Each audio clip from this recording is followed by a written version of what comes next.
ان چیزوں کا ذکر کیا جاتا ہے کہ جو حالت احرام میں مکروہ ہیں۔ بدن کا میل چھڑانا حالت احرام میں یہ مکروہ ہے۔ اسی طرح صابن وغیرہ یا بے خوشبو چیز سے بال کو یا بدن وغیرہ کو دھونا اور اسے ملنا یہ بھی مکروہ ہے کہ اس سے میل نکلے۔ اسی طرح کنگھی کرنا یہ مکروہ ہے، یا اس طرح کھجانا کہ بال ٹوٹنے یا جوں کے گرنے کا اندیشہ ہو، یعنی مثلاً جیسے اگر چہرہ وغیرہ دھو رہے ہیں، وضو کر رہے ہیں تو داڑھی کا خلال نہ کیا جائے، اسی طرح کنگھی وغیرہ نہ کی جائے کہ کہیں کنگھی کے اندر بال پھنس کے ٹوٹ نہ جائے، تو لہٰذا ان چیزوں سے احتیاط کی جائے۔ خوشبو کی دھنی دیا ہوا کپڑا کہ ابھی خوشبو دے رہا ہو اس کو پہننا اور اوڑھنا یہ مکروہ ہے۔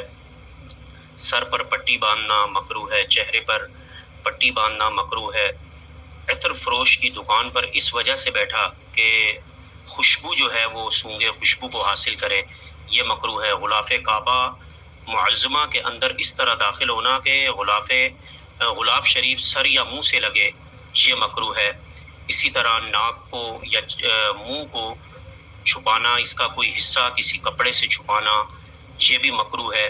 اسی طرح تکیے پر منہ رکھ کر اوندے منہ لیٹنا یہ بھی کراہت ہے۔ بازو میں یا گلے میں تعویذ وغیرہ پہننا اگرچہ بے سلے ہوئے کپڑے میں ہو تو یہ بھی مکروہ ہے۔ بلا عذر بدن پر پٹی باندھنا یہ مکروہ ہے۔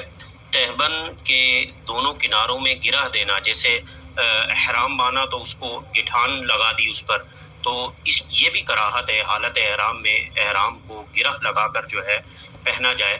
احرام باندھنے کا سنت طریقہ آپ کو بتایا گیا تھا، اس کے مطابق کیجیے۔